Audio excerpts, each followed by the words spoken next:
Welcome everyone to the Understanding Society discussion. We're working with Jonathan Wright at the Alan Turing Institute. Jonathan focuses on public services, so he's head of public services at the Alan Turing Institute. And I'm chairing this discussion. My name is Reema Patel. I head up Deliberative Public Engagement at Ipsos.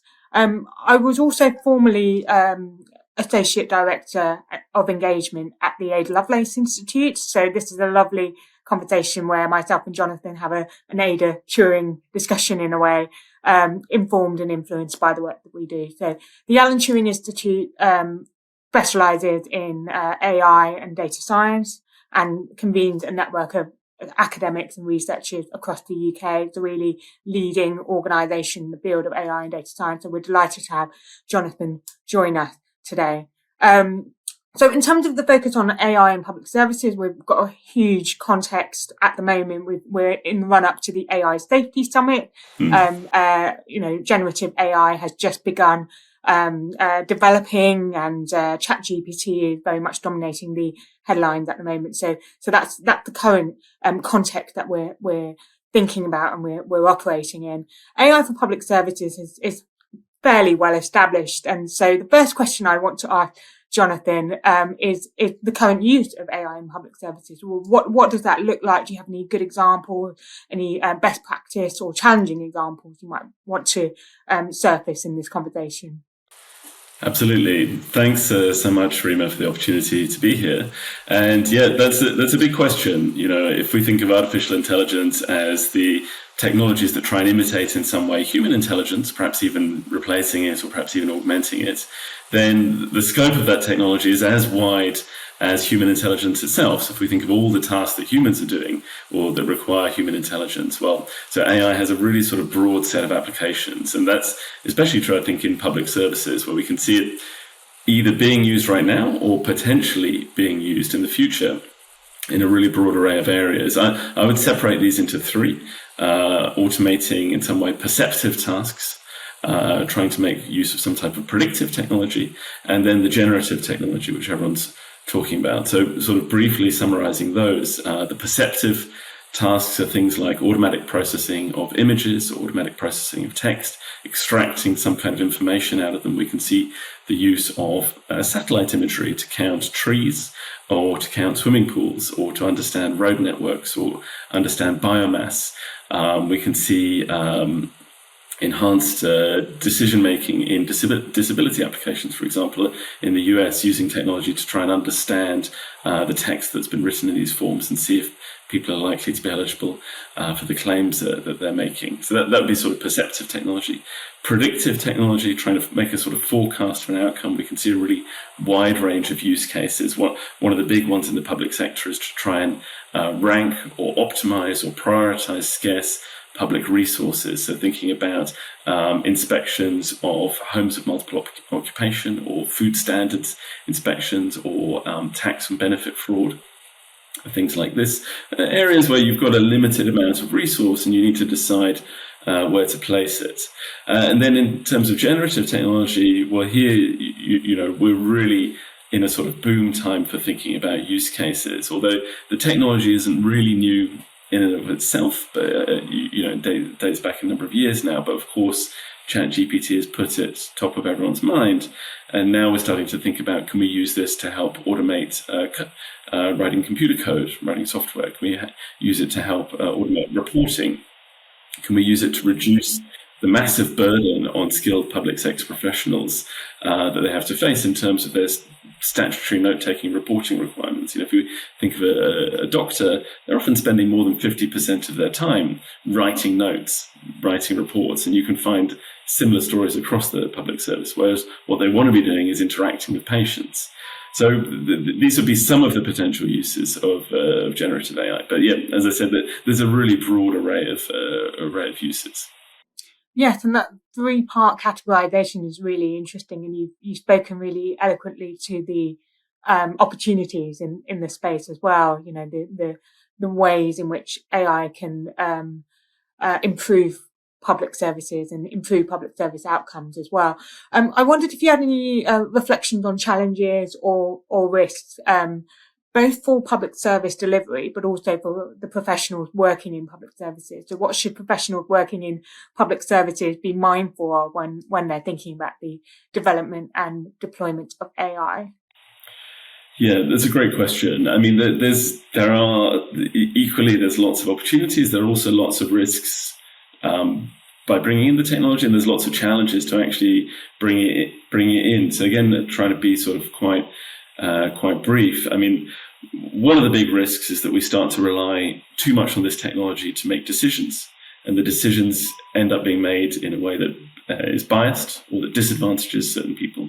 We really need to keep in mind that a technology that works well for the average person, or might be tested for the average person, might not work well for everyone. So one of the earliest examples of this was the facial recognition software that's made use of if you're applying for a new passport. This software is trying to help people work out if their face is in the correct lighting, if they have the right pose, if the photo that they're taking is suitable for a passport. In and of itself, I think it's a good idea. It can speed up this process. It means people don't have to go and get a professional photo taken. But the earlier versions worked much better for people with white skin than they did for people with other coloured skin. And this was, a pitfall that you can see repeated in lots of different types of decision-making areas. We really need to be conscious of this, the potential limits of the technology, the potential that, the important fact that it's only going to be as good often as the data it's trained on, and really need to be conscious that to test that it's working well and this is a key public service value, of course, that public services should be excellent for everyone, not just good for, let's say, the average person or the person that you're most commonly seeing, or something like that. So, bias would be one key risk to be conscious of. Public trust is another one. People are rightly, in my view, inherently skeptical of automated decision-making. And if public trust is lost in AI, then we know that the public will be able to block this technology. And we've seen in the past other types of technology which have lost public trust and which have, therefore hardly been taken up at all, or much less. We can think of nuclear power. We can think of genetic modification of crops, and these kind of things.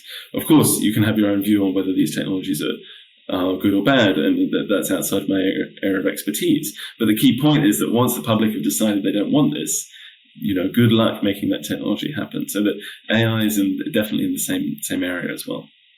And I often used to talk about this point and say something along the lines of, if you look at an intervention such as a bridge, you need two things. You need, of course, the bridge itself to be designed effectively well, be intrinsically,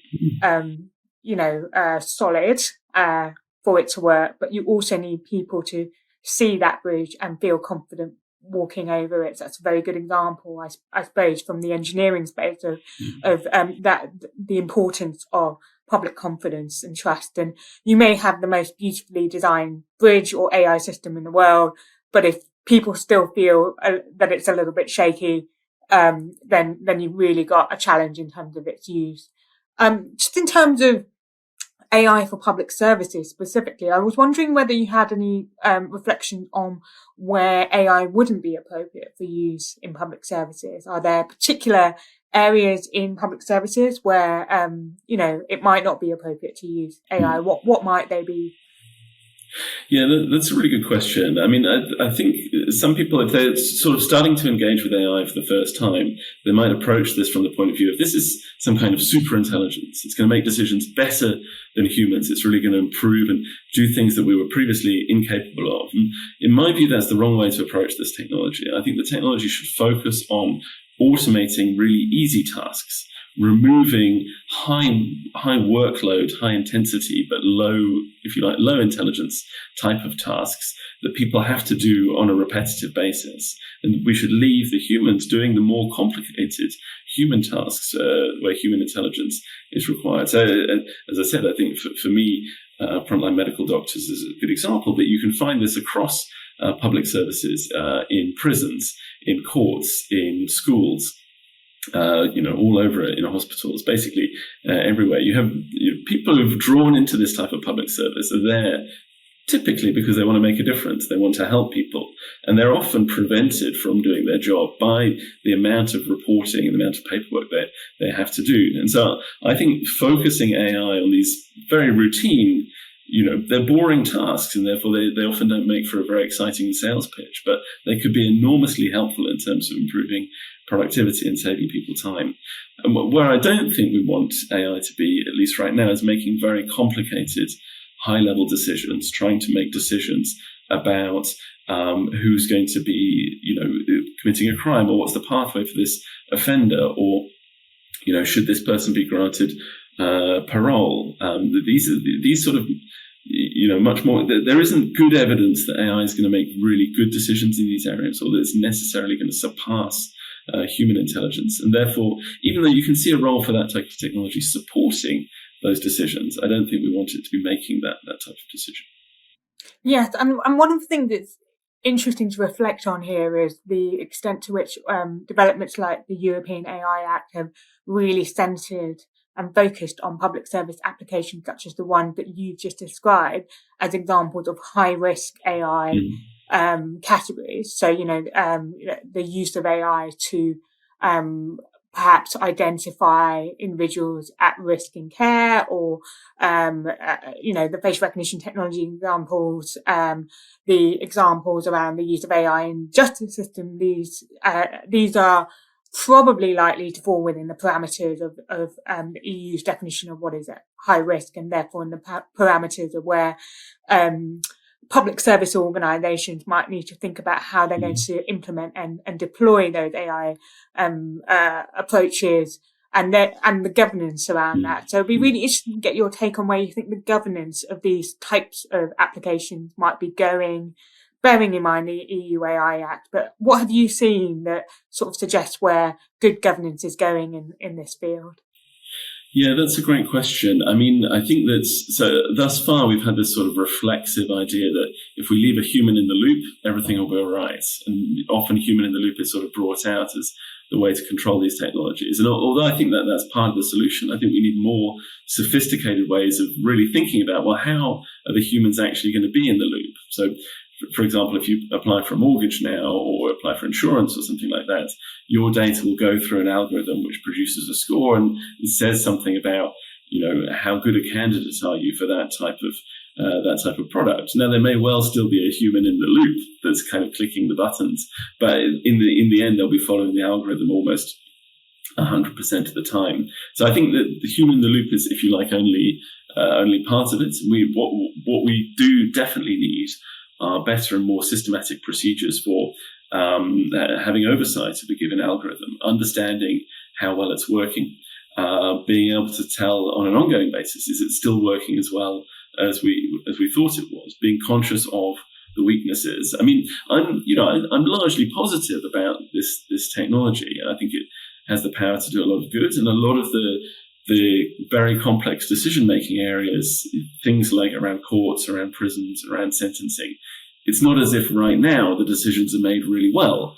So there could be potential for the technology to reduce bias or improve the decision-making, but it needs to be done really, really cautiously. And I think having mechanisms in order to say exactly how well is a given algorithm working, what are its strengths and weaknesses, is really, really important. And just on that, I wondered whether you had seen examples of when these technologies have been effective in reducing bias or addressing large-scale social challenges in public services. Would you be able to speak to a couple of them just to illustrate that potential? Yeah, it's a good question. I mean, one of the interesting things is that if you get people talking about bias in the algorithm, they're conscious that bias could be a problem, and increasingly most people are aware of this, then it does sort of open up a larger conversation about bias. Where does that bias come from? Often it comes from bias in the system that's generated the data in the past. So that, the archetypal example would be if you're trying to place your police officers on the basis of where crimes have been in the past.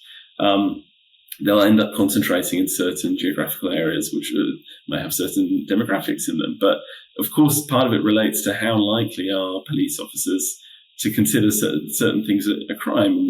We know, the classic example from the US would be possession of drugs, possession of marijuana. You're much more likely for that to end up being a crime if you're non-white than if you're white, caught in possession. So if we sort of in the end start to put attention to the societal mechanisms which generate the data, which feed into the algorithm, then often the conversation about bias starts to become a lot wider. But that's no panacea. And I mean, how can algorithms help more precisely? Well, there's we know that human decision making is fallible and it will tail off, and people will lose interest. There was this study; it's been contested. And now, in fact, I'd have to look up to see where the latest state of the art of it is. But there was this study saying that decision-making by judges varies throughout the day, basically according to how hungry they are and how close they are to lunchtime or how tired they are. An algorithm isn't going to be subject to those same problems, right? So it'll make consistent decision-making. And there's also lots of techniques to measure bias in an algorithm, whereas measuring bias in or unconscious bias often in human decision-making is much more complicated. Yes, and it does seem that there is potential to understand and test where there is potential for bias in human decision-making, and to support public service professionals to be more reflexive about their own decision-making through the use of algorithmic systems. That's a possible use, because you can be much more, you can sort of hold a mirror up to the way decisions have been made, and test that. And there's been some really interesting, I thought the ProPublica, it's old, but, the ProPublica criminal justice system research, identified that there was bias in the way that judges were making decisions that was then baked into algorithmic systems, but actually the method they used was quite data driven, which was quite interesting. And again, there's that role for AI to illustrate bias and support public service professionals to be more reflexive, which you're talking about. So I just want to turn specifically to, obviously, the conversation about ChatGPT, Google Bard, all these other types of applications, large language models.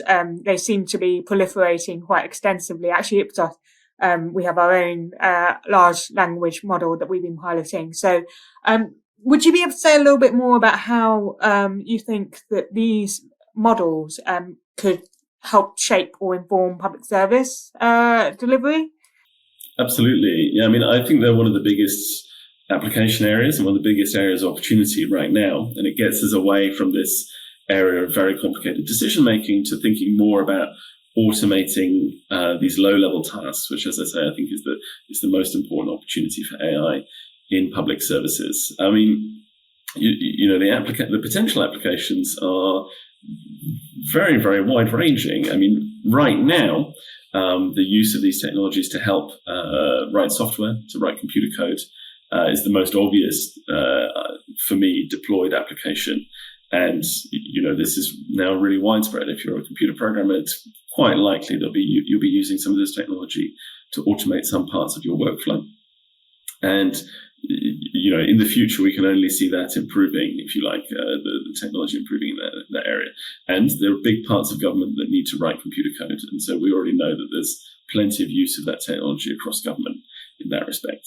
But going beyond that, I think the potential this technology has for automating some of the processes of producing text in government, if you like, conceiving it very generically, is really large because the government is full of reports.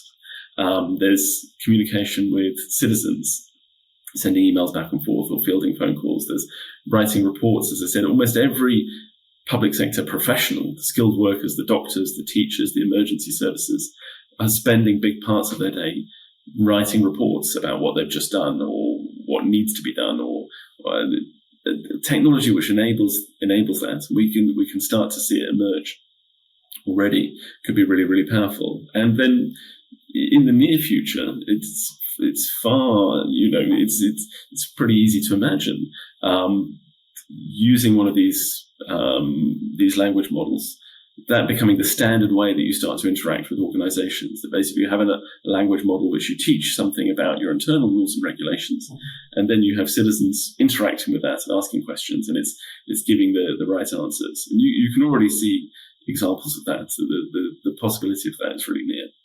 Yes, so thank you very much. And I just wanted to sort of reflect on that. One of the things that the proliferation of these models has done has been to prompt governments worldwide to really think about how they utilize and develop AI systems. And the UK in particular has expressed its ambitions and its strategy to be a global superpower when it comes to the development of AI. And a key priority has been around responsible AI. So that's a very strong narrative that is emerging.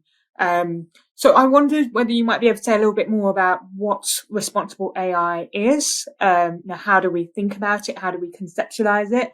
And also, what does it look like in practice? Yeah, absolutely. I mean, it's a big question, right? And I think it's sort of slightly different for all of the different types of AI that we're looking at. One way of thinking about this sort of transition moment or inflection point, if you want to call it that, in the debate around AI, is that we've gone from AI as being what some people call narrow AI. So AI that's focused on one particular task and often automating one task in the context of a much larger system. So, for example, think about facial recognition at a border crossing in the UK. You probably now, most facial recognition now is using some kind of neural network, have AI trying to match the face of the person in front of the camera with the face on the passport photo. But that's one task. The AI only does that, and it sits within a much wider system. And so there, for me, the responsible innovation is very much, again, around these points we were discussing, thinking about how well does this system work for everyone who might be using it. So paying attention to the possibility that, often systems are evaluated just from an average point of view. What's the average accuracy? What's the average precision? What's the average recall? And that's, if you haven't spent time thinking about bias, that seems like a logical way to do it. Why wouldn't you use the average performance to measure that system? But being conscious that a piece of software might work well on average, but still work badly for different types of groups who are trying to make use of that system. So I think the responsible innovation around that is about paying attention to all the things that could go wrong during the design of the system, trying to involve as much as possible people using the system when you're building it. And that will be both in terms of, if you like, the actual people being exposed to the system, the citizens or the individuals that, if we stick with the border crossing point, the people who are crossing the border, but also the people who have to implement it on the ground, so that the passport officers and people are actually trying to fit this into a wider system of border crossing. So, but that's in the narrow AI case, and I think if you like, the principles around it are quite well defined, and it's the important point is making sure that they're implemented and they're not skipped over in a project. And then we have the emergence of generative AI, as you said, which one of the reasons that it stokes so much interest is because you start to see the first emergence of potential broad AI, a system that can do lots of different tasks, a system that can potentially do tasks that it wasn't specifically trained for. And so this challenges a lot of the notions of responsible innovation that we had around narrow AI. And I think we need new ways of thinking about how to innovate responsibly with this technology and how to think about responsible release of this type of technology. Brilliant, thank you. No, that's a really comprehensive overview of how we think about responsibility, but also how we engage with different types of applications. So I think what you've said there is that we need to recognise that responsibility relates to multi-purpose development in technology rather than just a narrow application. That's the latest challenge for us. And just to kind of reflect on the facial recognition technology example that you've just given, I was thinking about, the digital identity systems that are being built. So you don't just now have facial recognition technology systems, you have a whole range of other ways to authenticate that an individual is who they say they are. That includes facial recognition technology. It's quite interesting, actually, not just that here you have multi-purpose use AI or generative AI, but also that you have lots of different types of technologies that overlap across each other for a particular purpose, and that also raises challenges. So, I mean, I think that's all for now. I think it's just been a really rich, fruitful, thoughtful discussion. So thank you so much for joining us for this conversation, Jonathan. I'm sure there will be many other opportunities for similar conversations. So a huge thank you to you, and of course to our audience. Let us know what you think. Absolutely. Thanks so much for the opportunity. It's been a pleasure talking to you.